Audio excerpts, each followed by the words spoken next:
This channel does not promote any violent, harmful, or illegal activities. All content provided by this channel is meant for an educational purpose only. আর এই মুহূর্তে EVM VVPAT নিয়ে আজ রায় দিতে পারে supreme court. ভিভিপ্যাটের সঙ্গে EVM এর 100% মিলিয়ে দেখার আবেদন জানিয়ে মামলা। বিচারপতি সঞ্জীব খান্নার ডিভিশন বেঞ্চ আজ রায় দিতে পারে। ভোটের বাংলায় রাজনৈতিক হানাহানি চলছেই। বর্ধমান থেকে বরানগর বিরোধীদের ওপর হামলার অভিযোগ উঠছে রাজ্যের শাসক দলের বিরুদ্ধে। পাল্টা সন্ত্রাসের অভিযোগ তুলেছে তৃণমূলও। দেওয়াল লিখনকে কেন্দ্র করে বাঁকুড়ার বিষ্ণুপুরের শিবডাঙ্গা গ্রামে উত্তেজনা। অভিযোগ, বিজেপি প্রার্থীর সমর্থনে লেখা দেওয়ালে চুন দিয়ে নষ্ট করা হয়। বিজেপির অভিযোগ, তৃণমূল কর্মীরা হুঁশিয়ারি দিয়েছেন বিজেপি প্রার্থীর সমর্থনে দেওয়ালে লেখা যাবে না। বিজেপি কর্মীরা প্রতিবাদ জানালে তাদের উপর রড, লাঠি, টাঙ্গি দিয়ে হামলা চালায় তৃণমূল বলে অভিযোগ। রড, টাঙ্কি, বাঁশের লাঠি এসব দিয়ে আক্রমণ করে। পায়ের তলার জমি নেই, তারা বুঝতে পারছে, তারাই আমাদেরকে আক্রমণ করে। ভোটের আগে তপ্ত দুর্গাপুর। বিজেপি প্রার্থী দিলীপ ঘোষের চা চক্র কর্মসূচির আগে উত্তেজনা আশিস মার্কেট এলাকায়। পতাকা ব্যানার টাঙানোর সময় বিজেপি কর্মীদের মারধরের অভিযোগ ওঠে তৃণমূলের বিরুদ্ধে। তৃণমূল কংগ্রেসের এখানে রাজীব ঘোষের নেতৃত্বে পুরো টিম এসে মদ খেয়ে মৌলিক আক্রমণ করেছেন, মৌলিক ধাক্কা মেরেছেন। মহিলারা সামনে ঢাল হয়ে এগিয়ে থেকে এই অশান্তিটা একটা ইন্টেনশনালি তৈরি করার চেষ্টা করে। উত্তর 24 পরগনার বরানগরে নপাড়ায় সিপিএম এর অফিসে আগুন ধরিয়ে দেওয়ার অভিযোগ ওঠে। বামেদের অভিযোগ, তৃণমূল আশ্রিত দুষ্কৃতীরা আগুন ধরিয়ে দিয়েছে।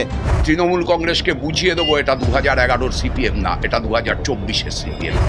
Bureau report, TV9 Bangla.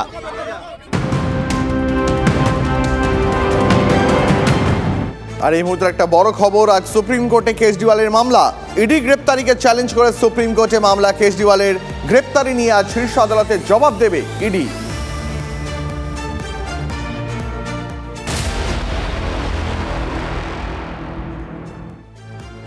কৃষক আন্দোলনে রেশ পিছু ছাড়ছে না বিজেপির। রাজস্থানেও পদ্মের কাঁটা, জাট ভোট। জয়ন্ত চৌধুরীকে পাশে টেনে সমীকরণে সামাল দেওয়ার চেষ্টা হয়েছে পশ্চিম উত্তরপ্রদেশে, কিন্তু মরুদেশে জাটদের অসন্তোষের রীতিমতন জটিল হয়েছে ভোটের ধারাপাত। ক্ষোভের ডিভিডেন্ড ঘরে তুলতে মরিয়া কংগ্রেস, আর বিজেপির চ্যালেঞ্জ দুর্গ অটুট রাখা।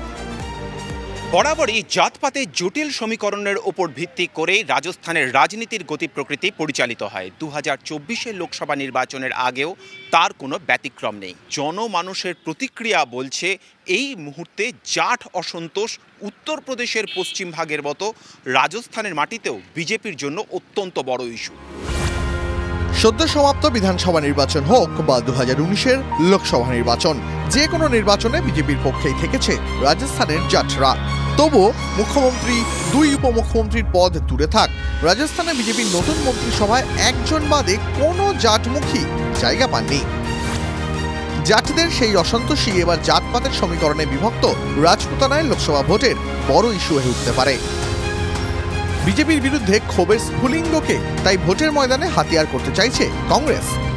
जब किसान आंदोलन हुआ तो उसमें जाट ज़्यादा थे, और उस किसान आंदोलन को जिस तरह इन्होंने कुचलने की कोशिश की, उतने ही जाट जाति रेशल कौम है वो आक्रामक हो गई थी, और आखिर में इनको माफ़ी मांगनी पड़ी तीनों मुद्दों पे। और इन्होंने MSP का वादा किया कि हम इसका एक्ट बना देंगे, कानून बना देंगे। वो आज तक नहीं बनाया, तो जाटों को सबर करार। ক্ষোভ শুধু কৃষকদেরই নয়, ক্ষোভের আঁচ পাওয়া গেছে অগ্নিবীর প্রকল্প নিয়েও। রাজস্থানের গ্রামে খেটে খাওয়া পরিবারগুলি থেকেই ফি বছর শয়ে শয়ে যুবক সেনাবাহিনীতে যোগ দিত, কিন্তু অগ্নিবীর প্রকল্প আসায় এককালের সুনিশ্চিত ভবিষ্যতের সামনে এখন প্রশ্নচিহ্ন দাঁড়িয়ে গেছে। বিজেপি সাংসদ ব্রিজভূষণ শরণ সিং এর বিরুদ্ধে কুস্তিগিরদের আন্দোলনও সহানুভূতি কেড়েছে লড়াকু জাট পরিবারের। ভরতপুর, ঢোলপুরের মতন জায়গায় ওবিসি শ্রেণীভুক্ত হওয়ার দাবিতে পথে নেমে আন্দোলন করছে জাট সম্প্রদায়। যদিও এই যাবতীয় অভাব অভিযোগ মোদি ইমেজে ঢাকা পড়ে যাবে বলেই নিশ্চিত বিজেপি নেতারা।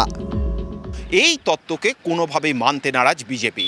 তাদের বক্তব্য, জাট সম্প্রদায়ের জন্য বিজেপি প্রতি মুহূর্তে পদক্ষেপ করছে, ফলত এই অসন্তোষ কোনোভাবেই ব্যালটে প্রতিফলিত হবে না। किसानों की दशा और दिशा सुधारने के लिए जो भारतीय जनता पार्टी और माननीय नरेंद्र मोदी जी की सरकार ने किया है उतना कोई नहीं कर सकता। आज राजस्थान का किसान माननीय मोदी जी के प्रति विश्वास जाहिर कर चुका है। मोदी जी के प्रति उनका विश्वास है, इसलिए 25 की 25 सीट निश्चित रूप से जीतेंगे और साथ ही साथ हर सीट 5 लाख से अधिक वोटों से भी जीतेंगे। বিজেপি আশাবাদী হলেও তাদের কপালে ভাঁজ ফেলেছে রাষ্ট্রীয় লোকতান্ত্রিক পার্টির জাট নেতা হনুমান বেনিওয়ালের শিবির বদল। এনডিএ ছেড়ে নাগর কেন্দ্রে এবার তিনি দাঁড়িয়েছেন কংগ্রেসের হাত ধরে।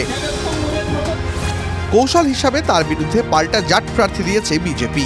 আসলে রাজস্থানের জাট অধ্যুষিত এলাকাগুলিতে জাটের বিরুদ্ধে জাট প্রার্থী দেওয়ার কৌশল নিয়েছে কংগ্রেস বিজেপি দুপক্ষই, যার জেরে জাট ভোট ভাগ হয়ে গেলে রাজস্থানের শেখাওয়াতি এলাকায় নির্ণায়ক হয়ে উঠবে মুসলিম এবং তপশিলি জাতি উপজাতির ভোট। রাজস্থান থেকে জ্যোতির্ময় কর্মকারের রিপোর্ট, TV9 বাংলা।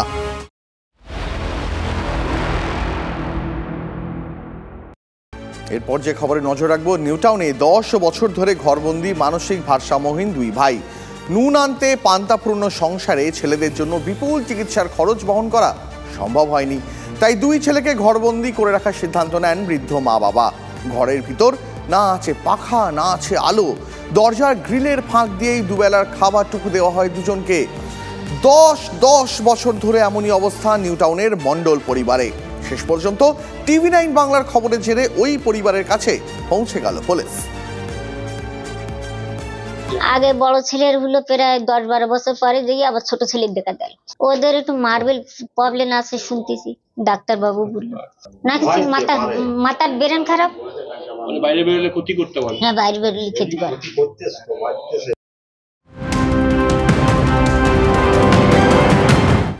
আর এবার মধ্যবিত্তকে সুরাহা দেওয়ার খবর। মধ্যবিত্তের সামান্য স্বস্তি, সোনার দাম কমলো 1000 টাকা।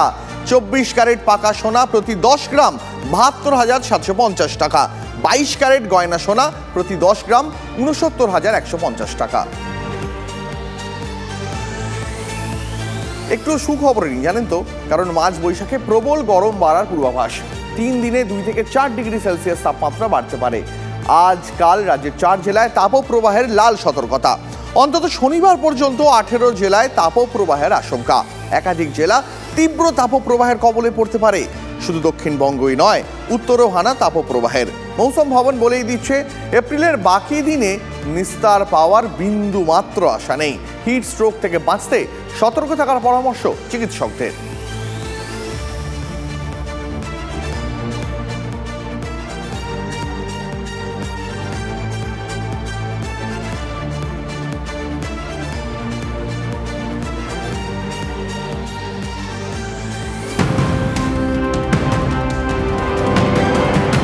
আর এবার যে খবরে নজর রাখতেই হচ্ছে, দেশীয় প্রযুক্তিতে তৈরি একটি নতুন ব্যালিস্টিক ক্ষেপণাস্ত্রের সফল পরীক্ষা। নতুন এই ক্ষেপণাস্ত্রটি অগ্নি সিরিজের ব্যালিস্টিক ক্ষেপণাস্ত্র নয়। গালওয়ান কাণ্ডের পরেই সম্ভাব্য চীনা হানাদারি ঠেকাতে ক্ষেপণাস্ত্র কর্মসূচিতে গতি এনেছে নয়াদিল্লি।